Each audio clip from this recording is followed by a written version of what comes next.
Garbė Jėzui Kristui. 8 diena. Ir kaip visada, pradėkime šią dieną su malda. Vardant Dievo, Tėvo ir Sūnaus ir Šventosios Dvasios. Amen.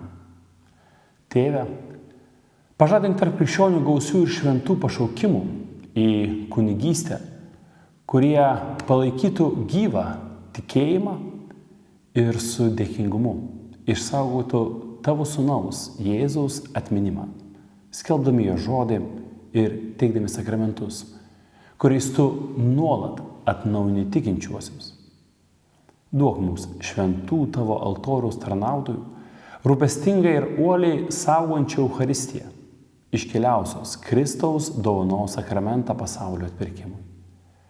Pašauk tavo gailestingumo tarnautojų, kurie per sutaikinimo sakramentą skleistų tavo atleidimo džiaugsmą. Tėve,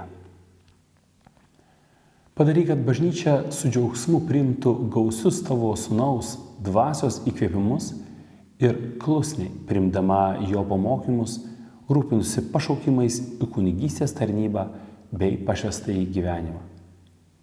Padėk vyskupams, kunigams ir diakonams, pašvęstiesiems asmenims ir visiems pakrikštytiesiems Kristuje, kad ištikimai vykdytų savo misiją tarnaudami Evangelijai. To prašome per Kristų mūsų viešpatį. Amen. Marija, apaštalų karalienė, melski už mus. Kągi, broliai sesės, šiandien kviečiu šiek tiek giliau pažvelgti į kelionės pradžioje minėtą tekstą iš Evangelijos, šiek tiek jį paanalizuoti ir šiek tiek pamedituoti. Šį susitikimą verčiau būtų žiūrėti, dalyvauti jame, kai turite šiek tiek daugiau laiko ir netgi jį paversti savo dienos maldos dalimi. Tai kviečiu dabar jūs atsistoti ir pasiimti Bibliją. Kviečiu atsiversti Evangelijos pagal Luką 19 skyriaus 1-10 eilutes. Jums puikiausiai žinoma istorija, kurioje mes jau buvome susitikę su Zachiejumi. Prieš skaitant tekstą prisiminkite prieš keletą metų vykusi popiežiaus vizitą Lietuvoje. Prisiminkite, kaip stengiatės patekti į jūs dominusi susitikimą. Kaip stengiatės atsidurti vietoje, kur galėtumėte geriau matyti jį.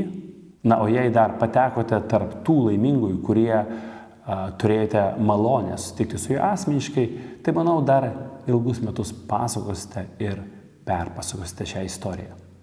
Panašiai taip, manau, jautėsi ir Zachiejus. Tad dabar įdėmiai perskaitykite šią istoriją. Galite sustabdyti ir video.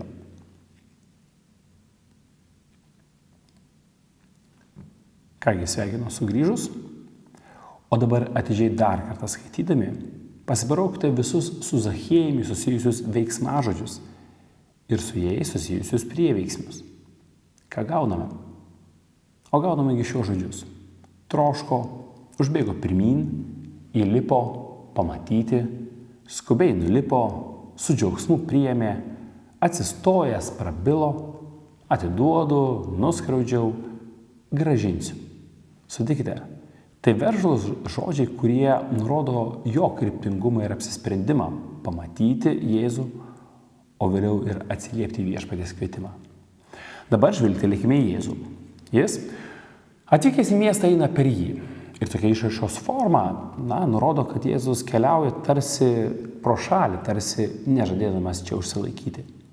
Tačiau jau tolimesnis tekstas nurodo, kad tai yra tik tai tarsi, nes Jėzus ne šiaip eina pro šalį, bet eina link medžio, tarp kurio šakų yra įlipęs ir, galima sakyti, pasislėpęs Zachiejus.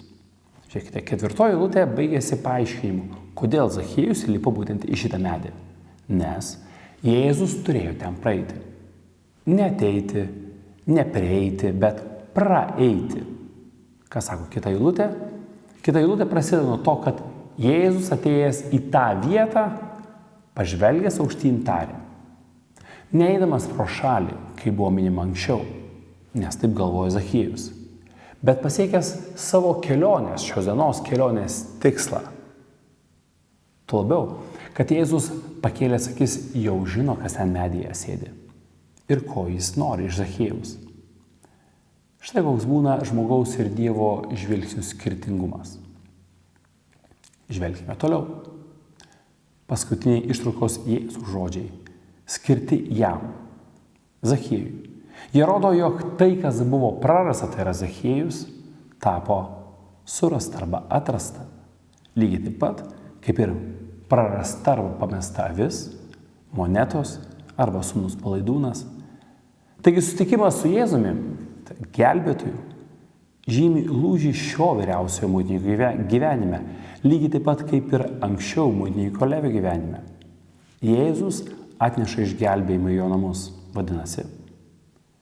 Zachiejus pavyzdys rodo, kad įmanoma net ir turtingam žmogui įeiti Dievo karalystę ir būti išgelbėtam. Tai reiškia, kad įmanoma su Jėzumi yra viskas.